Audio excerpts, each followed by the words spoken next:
โอ้ได้ผ่างามแท้น่ะเออป้าจัดนักจัดเต็มเลยบ่านี่ป้าโอ้โอ้แบ่งกันแน่เอาไปเมียนกันเลยจึงป้าทางเบาโอลีทางเอื้อจุลีกับแม่กงวลีเจ้าแม่ยูทูบเด้ทีมงานตะเองไปงานผลงานผลนี้ก็ลูกเขามาหามันก็ไปพวกเรานี่มีโบหนะชุ่มนี่กับพวกจักบาดนี่แหละอ้ายมันเองเนี่ยกับหลังจากอ้ายมันเองกับบุเห็นหดแม่ลูกล่างกับบุมีไผเห็นใจจักคนเลยมีพี่น้องจักคนเบาคำหลานสามแล้วขายเบิดเลยบ่ฮู้ว่าเราแต่ว่ามีสัมมนูตัวเลขอยู่น้ำไผ่สบายดีเด้อสบายดีพี่น้อง FC เบอร์สุขุสุคนเนาะพ่อกันคือเก่าคือเดิมกับซ่องสาวบุญมาบ้านเฮาเนาะพ่อกันมื้อนี้พี่น้องเอ้ยทั้งสาวบุญกา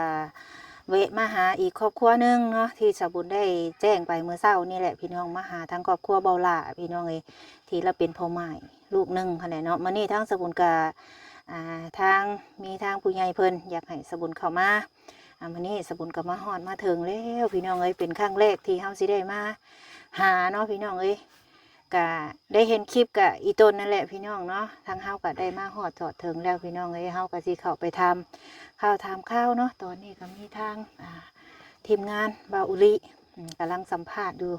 เนาะมื้อนี้ทางสบุญกับมาฮอดแล้วพี่น้องเอ้ยที่จังใดนั่นก็ติดตามเบิ่งส้มน้ำกันพี่น้องเห็นเพิ่นว่าสิมาเบิ่งดินดอนต้นหญ้าว่าซั่นพี่น้องเดี๋ยวจังใดกะเดี๋ยวสิเข้าไปเบิ่งไปส้มไปถามไทยเบิ่งก่อนเนาะถามข่าวพี่น้องจังใดกะเข้าไปฟังน้ำกันพี่น้องเดี๋ยวสบุญสิเข้าไปหาก่อนทางบ่าวโอลิเพิ่นกำลังสัมภาษณ์อันเมียป้าเล่าบ่หรือว่าไผเนาะว่าทางสบุญก็ยังบ่เคยมาจักเทื่อพี่น้องเอ้ยทางอ้ายเพิ่นก็เจ้าก็เป็นพี่น้องเดียวกันบ่กับบ่าวอีหยังบ่าวที่เมียเลยแม่นอยู่บ้านเดียวอยู่บ้านเดียว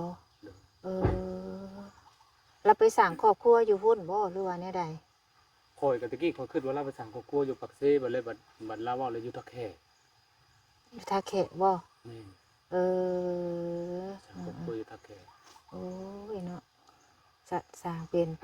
อันนี้บ้านเพิ่นก็กำลังขยายออกมาเนาะดับหน้าแล้วบ่เจ้าน่ะยังบ่มีฝนจักเทื่อฝนตกแต่เทื่อแรกแต่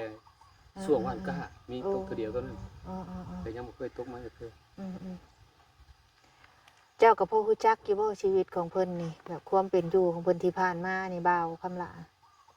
ฮู้บางเรื่องกับฮู้แน่บ่ฮู้แน่ฮู้แบบเฮาเห็นในตาหั่นนะเพราะว่าบ่อนทางมาตักน้ำไปกินหั่นนะ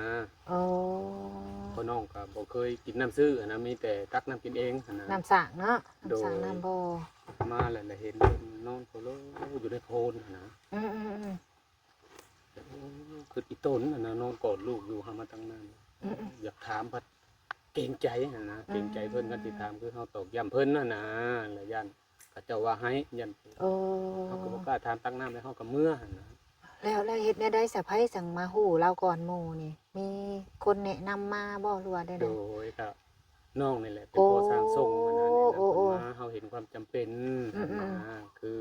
ทุกข์ยากก็เนาะบางมื้อเพื่อนนั่นเขาเจ้าจะได้คนไปเฮ็ดเวียกนะเขาเลยมานำเอาไปเฮ็ดเวียกนะไปเฮ็ดเวียกแล้วกินข้าวอยู่หั่นเพิ่นให้กินเป็นข้าวสุกข้าวยังนอนอยู่หั่นนะพอเบิดเวียกเพื่อนนั่นก็ย้ายไปเวียกเพื่อนใหม่นะแล้วบ่มีที่มีทางอยู่บ่มีเพื่อนเป็นของตัวเองนะมือผมมีเวียกก็คือนอนตามป้าเล่นนอนตามเทียงคนว่างเป้าหันนะแบบผมมีคนนอนขึ้นไปนอนเทียงเขาหันนะโดยเจ้าก็เลยบอกเขามาสัมภาษณ์แล้วสิพ่อโดยเลยเพิ่นละเขามาแวในเฮือนคอยหันนะเฮือนทางทรงมาเฮ็ดเฮือนให้พ่อเลยซุ่มเขาเบาจิบเบาเวียงแล้วเขามาทายเจ้าพ่อเพิ่นเจ้าก็เลยบอกเพิ่นโดยก็เลยเอ็นสุเพิ่นทั้งหันนะเฮากระทุกอยู่บ่แม่นว่าบ่ทุกเฮากระทุกแต่บ่ทุกซำนี้หันนะเฮาก็มีบ่อนอยู่บ่อนเช้าเนาะโดยอันนี้มันละบ่นั่นนะเฮาก็จนได้อีต้นนะเฮาก็ว่าทุกอยู่ยังไงก็เลยบอกว่าให้เพิ่นมาสัมภาษณ์ระเบิงเนาะเพื่อมีผู้เมตตาเราโอ้เจ้านี่คือผู้ที่แนะนำให้มาหาเราว่าซั่นซะโดยถือว่าโชคแล้วแหละเนาะเอาจังใดก็ขอบใจเด้อซะเด้อพูดแล้วเนาะเดี๋ยวเฮาสิย่างเข้าไปพุ่นซะเนาะขอบใจหลายๆเด้อให้เด้อโดย นะเฮาเอาอันให้เจ้ามาให้ลูกจะได้เสด็จนมแพ็คหนึ่งเด้อขอบใจละลายเดี๋ยวเฮาสิเข้าไปแล้วเจ้าสิเข้าไปน้ำกันบ่หรือว่าเจ้าเมื่อเวียกแล้วเนาะ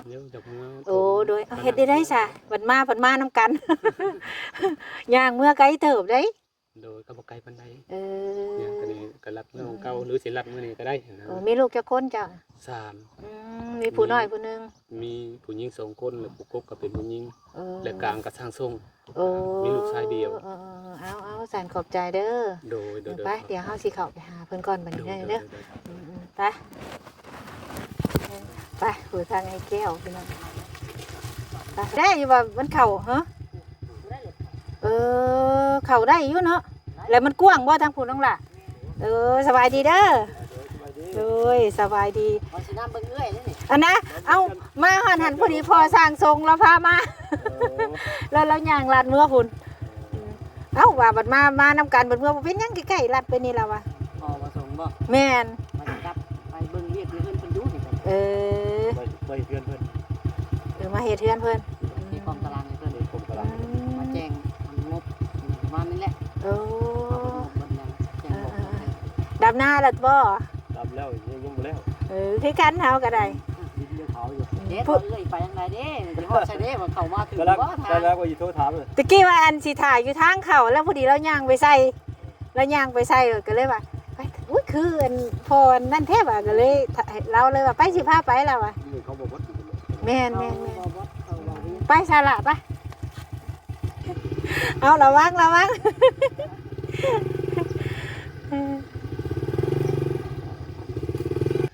สบายดีเด้อพี่น้องเด้อกราบทักทายสบายดีพี่น้อง FC เบิดสุขุสุคนมื้อนี้ทางสะบนกลับมาฮอดทางบอนที่พ่อใหม่ลูกนึงเราอยู่นั่นเนาะนี่แหละพี่น้องคือซีเมนต์บอนนี่เนาะสะบนมาเห็นแล้วก็โอ้ยพี่น้องเลยมาฮอดมาถึงแล้วเฮาก็ได้พี่น้องเนาะจักสิว่าจังใดมื้อนี้ก็ได้อันนี้คือบอนที่เราพักเราเศร้าไปทางใดเพิ่นเด้เม็ดสมอยอยู่พี่น้องเอ้ยบาดนี้โดยสบายดีเด้อมากับใครมาเนี่ยกับลูกชายมากับมือปืนผู้นึงอยู่ในรถผู้ตะกี้เพิ่นน่ะสิบ่มานำแล้วทางเนาะจะเห็นว่าฮ้อมบ่ลึกชิวๆซั่นน่ะข่อยว่าเกือบรถข่อยสิบ่ลมข่อยว่าสิบ่เอาเข้ามาแล้วว่ะนั่นแหละจะว่ามาเป็นให้ขับมาเอาใช้ไปทางใดแล้วบ่วอดคือบ่เห็นอันไหนเบาโอ้เพิ่นไปเบิ่งดินได้ยินว่านั่นดินอยู่ไสภาคส่วนมันไปพี่ละโอ้นำบ่าวใช้พาไปเบิ่งบ่าวใช้ไปเบิ่งนะง่ายครับมาบ่ทันพ่อเพิ่นซ้ำซะเนาะยังขอจบคลิปก่อนเด้อโดยสบายดี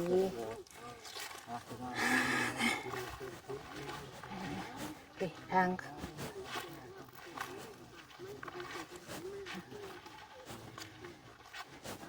โอ้โหเป็นตาเย็นแท้อันนี้เนาะมีอย่างเด้อบาทนี่โดยสบายดีเอาไปแล้วว่าแล้วเจ้าคลิปแล้วกำลังมาฮอดเนาะก็มาฮอดได้บ่จักทางมาไปได้ทางหมุนมาบ่เฮาจนย่านเฮาก็ได้แล้วว่าเห็นเดียวเห็นรถไอ้บ่าวบอสไล่อยู่พี่ข่อยก็เลยเอาไปเบิ่งว่าเกือบรถข่อยบ่ลมหมุนมานํกันคันฝนตกนี่จะมาแท้เดี๋ยวจังได๋ก็เอาออกไปแล้วไปปะเมียนบ่มันกว้างพุ่นแหละไปไหนจังฝนตกบ่ยันมันออกไปยันมันยากกว่าเก่านะนี่คือเป็นเจ้าของที่ดินนี่แหละสอบถามเพิ่นเบื้องต้นก่อนโดยโอเคสันโดยขับใจเอาสบายดีอีกเท่านึงเด้อโดยใช้ท่าทางอันเบาอีหยังเบาคำล่าโอ้เพิ่นไปใช้สันเดี๋ยวนี้เด้อขออนุญาตเด้อเพิ่นไปข้าเจ้าพาไปเบิ่งที่ดินอยู่เลยไปเบิ่งที่ดินข้างทางใกล้พุ่นแหละเด้อขออนุญาตมานั่งนำกันนั่งอยู่โอ้อันนี้น่ะที่ยังเจ้าบ่โดยโอ้บอนที่เพิ่นมานอนคืออันนี้นี่คือเพิ่นยังนอนงานอยู่เลยหลังเถื่อพาตกผลลงน่ะแม่ก็หายกับมานอนนี้เพิ่นได้เพิ่นบ่อยากเข้าเป็นไดเพิ่นเกรงใจเว้ยแม่อยู่แล้วเอามาเบิ่งมาแยงอ่ะมันไปร่อนไป บุ่มลูกไปบ่มีบ่อนพักบ่อนเช้าแม่แล้วเอาแม่ก็ญาติจังห้างลูกเอ้ยบ่แม่นญาติเพิ่นเอง โอ้แบบว่าบ่ได้แม่นแบบว่าญาติสนิท บ่บ้านนี้เอาลูกมาจากบ้านเมียเพิ่นได้แม่ก็บ่ฮู้ของเพิ่นไปทำงานพ่อแม่เขาเองก็บ่ฮู้ว่าลูกอยู่ไสจนว่าแม่ตายก็บ่เห็นอยู่ โอ้ตะกี้พ่อแม่แล้วก็บ่ฮู้ว่าลูกอยู่ไสตะกี้ บ่มีโทรศัพท์ตะกี้ โอ้ แต่บ่ได้ติดต่อหาเดียวลูกเอ้ยบ้านนี้เพิ่นโผล่มาแล้วเพิ่นมีลูกมานำ โอ้ มาแล้วแม่เลยเห็นแบกลูกไปแบกลูกมาจะไปกายลูกเอ้ย บ้านนี้โอ้ยเฮาผัวเฮาเลยมาพี่เจ้านั่นมาจะใช้ว่ะแล้วเพิ่นละแว่เขามาละถามว่าตูมาจะใช้ว่ะเฮาเนี่ยมาจากบ้านเมียเฮาละว่าสิเอาลูกมาป้าให้แม่เฮาอยากไปทำงานมาแล้วบัดแม่บัดตายบัดแต่ก็แบกไปแบกมาหาทำงานกินไปวันๆเนี่ยเฮาละว่ามาอยู่น้ำกูช้ากูก็บ่หั่งบ่มีแล้วหากพอได้กินเฮาอ่ะพอได้ช่วยเหลือกันทุกความหน้ากับผ้าร่วมเดียวทั้งเฮาว่าแก้วพาเดียวอยู่เดียวเช้าฝนตกมันก็บนขึ้นมาแล้วบนขึ้นมากับเปียกคือเก่าของเถียงแม่ก็บ่มีผาเลยแม่ก็บ่มีบ่แม่นสิร่ำสิรวยแม่ก็ดียุบหน้ายุบหลังลูกเลยแบบนี้พาเดียวอยู่เดือนดำค่ำมืดแล้วพื้นไผแม่ก็บ่มีพาเดียวอยู่แบบนี้มุ่งดำงาแม่ก็ไปจำงา30 ไปให้อยู่โคกอย่างนี้แม่บ่มีงานมีไง อันขออนุญาตในชื่อเนี่ยได้จ้ะ ชื่อแม่เชิดชื่อป้าเชิด อายุจักปีแล้วเจ้า 48จ้ะ โอ้ แม่เฒ่าเชิดมันห้องกับแม่เฒ่าเชิดบักน้อยเช้ามื้อเช้ามาขอยอยู่แก่เด้อก็มันอยากเข้าแต่เด้อบักน้อยข้าวน้ำนี่กินน้ำเจ้า กินน้ำข้อยเวลามันไปทำงานรับจ้างดำนาเลยกลางคืนกับบนเขาเอาโชว์มือ3 มื้อมันก็นอนเลยนอนอยู่น้ำเขาข่อยว่าบ่มากับยามันยากเบรกลูกเบรกไปเบรกมาข่อยว่าลังเทือกับมันก็แรงมันมาลังคนผู้ใจดีเพิ่นก็ยัดเขาใจจิ๊บมันพายไปงั้นดอกผ้าห่มแง่ฉาดแง่จิ๊บเข่าแง่ช่วยแง่พายไปสู่ลูกมันกินงั้น เรามาอยู่น้ำเจ้านี่โดนปานใดแล้ว ปีนึงเลยลูกเอ้ยแกไปกายของมันมางั้นปีกายบ่ลูกเลี้ยวเข่าลูกเอ้ยมันมางั้นของลูกมันก็3 ปีแล้วคุณน้อยไง จักกระบะ ฉันโคยบอกว่าเลยโอ้ยคำลาเอ้ยหักบ่เอาเมียได้ลูกเอ้ยลูกเฮาบ่ใหญ่บ่เอามันแล้วตะกี้นั่นน่ะบัดนี้ดินโตนนั่นล่ะค่ะเจ้าให้แม่บัดนี้โอ้ยเฮาเลยบ่จกลงโปกใจก็เฮาบ่มีเนาะสิเอาใช้บัดนี้มันมาอยู่นำเฮาเลยเองคำลาเอ้ยคำว่าโตปลาลูกได้นํกันนั่นน่ะกันสิเอาให้โตไปทำงานมาซื้อดินโตนนี่ปลูกเฮือนชูลูกอยู่หาว่าแก้ว ความคิดเจ้าตอน ความคิดบัดแรกแล้วมาคิดไม่โอ้สิเอาเงินใช้เนาะเห็นบัตรให้มัน6,000 7,000เฮาว่าเฮาก็บ่มีอันคำมันขายเงินได้ก็สู่ชนอยู่กันไปเฮาว่าหากินกันไปเฮาว่าวันแก้วอยู่จนมาฮอดปัจจุบันนี่ลูกอยู่ไปแบบนี้เสือขาดหน้าผ่าขาดหลังแล้วลูกหลานก็โตก็บ่มีคือว่าไว้ลูกแบบแม่กับฮอดย่ำแรงเลยเขาขึ้นเล่าเลยแม่ชวนไปตัดอ้อยถ้าเพิ่นพิธีเพิ่นเลยจะพาเดี๋ยวมาก็ได้บ่ได้ซื้อกินไปวันๆลูกบ่มีหุบมีโฮมแม่ว่าชื่อแล้วมีลูกจักคนเจ้า แม่ลูก3 คนชาย2มีหญิงผู้นึงแล้วเพิ่นเมื่อเพิ่นเอาผัวไก่อยู่เพิ่นเมื่ออยู่น้ำยาเพิ่นหาก็มาปีนี้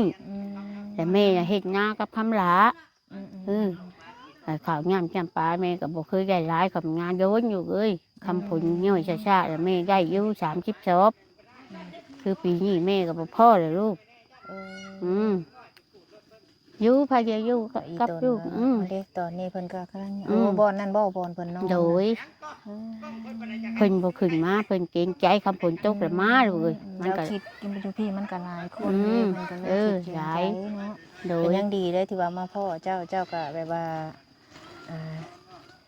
มีน้ำใจนะโดยอีตัวเนาะมนุษย์คือกันว่าซั่นซะคอยก็คือใจทุกข์คือกันหั่นนะจะช่วยกันกินทุกเฮาเพิ่นยังมีบ่อนนอนเนาะเฮายังคอยกันลูกเพิ่นช่วยช่วยแล้วนี่งั้นอย่าไปขอชื่อเราสิอันนั้นมาพี่เนี่ยไปขอชื่อเฮือนข ขอชื่อเฮือนเก่าเขาแม่หากระปุกตัวเองแง่หายเพิ่น โดยสบายดีล่ะ สบายดี โอ้โทษจังไหมสบาย ส ดี บายดี ลูก เพิ่นยังไหม่ลูก กันโอ้ได้ผ่างามแท้น่ะ ความอยากได้ เออป้าจัดนักจัดเต็มเลยบาทนี่ป้าโอ้โอ้โหแบ่งกันแน่เอาไปเมียนกันแล้วจึงป้าทางเบาโอลี ทั้งเอื้อจุลี่กับแม่กงวลีเจ้าแม่ยูทูบเด้ทีมงานตะเพิ่น โดยป้าดีใจนะเพิ่นเนาะ ดีใจน้ำเพิ่น ปลูกทั้งพุ่นก็ได้ โดยสบายดีเด้อทั้งนี้ก็ได้โดย ดีดีแห้ง นั่งลมแล้วกันผู้โอ้เป็นตะม่วนนี่ผู้เป็นแพ้ยำๆไปพี่น้องเอ้ยอืม แม่ก็จะเพิ่นเห็นลูกเอ้ย เออดีใจว่าเจ้าก็ได้เห็นให้ผู้สวยเนาะ ดีใจลูกเอ้ยแม่ช้ำขึ้นสวรรค์แม่ก็สิเบาภาระแง่ลูกเอ้ยแม่นี่แหละบัดนี้เจ็บอันนี้แล้วพาชักคนเฒ่าไปหาหน่อไม้มาชูร้านกินแต่ละมื้องานมาแต่แกงแล้วก็พาเดียวกินชวนกันกินนะลังเทื่อก็ลูกมันนอนฝนตกมาก็เลยไปหาก้านเขียดก้านหอยมาให้แม่เฒ่านี่แล้วเฮ็ดกินชูกิน เราก็ดุอยู่ อยู่อยู่ลูกเอ้ยได้ย้อนข้าเจ้าเฮ็ดเวียกน่ะข้าเจ้าก็มาหาข่อยไม่เท่าเชื่อเยอะไปใช้คำลางั้นอยากให้ไปช่วยเวียกข่อยเลยแต่งไปหน้าคนงั้นคนนี้ด้วยลูกเขามาหามันก็ไปบ่ขิน เราอาศัยอยู่น้ำเพลินเลยแล้วก็จะคิดขึ้น เลยมันก็ เนาะ มันก็บ่กินฉันมื้อเช้าบ่เว้าบ่ว่าจะกินก็กินไปกินก็ย่าเฮาว่าทำเฮาเดือนเก้าอยู่ เลยตังบอกคำมากับไผอ่ะน่ะ มาคนเดียว อ้าว มาแล้วมาไปที่เพิ่นเลย เออ แต่ว่านี่ สิกลับเลยปะ เออ ป้าจะเข้าในก็ดื้อ โดยไปข่าวก่อนเดี๋ยวลงกับทางกันป้าเพิ่นกันแต่ดีใจน้ำลาวแท้พี่น้องเอ้ยบาทนี่มี เฮา อัน ก็รอจังว่าอยู่ตัวเรือมาน่ะลาเบรกลูกไปน่ะเบิดบ้านน่ะเก่งนี่บ่มีผู้เอิ้นเขาบ่เฮาว่าว่านะ คิดในใจ คิ เรา ดนะเฮาอย่าคิดมันเบรกลูกไปลูกมาอย่างนะมันแบบนี้ฮะถามมึงไปอยู่ใช้ว่าจันเพื่อนชาลานเป็นกับบ่มีแต่พ่อแต่แม่ของน้องชายเพิ่นก็ขายได้ของบ่มีลูกมีหลานได้ไปเบ่ได้ลูกอยากอยู่กำใดกำยาเนาะไผตัดเข้าจะมือไผมือมันแม่นบ่ลูก โดย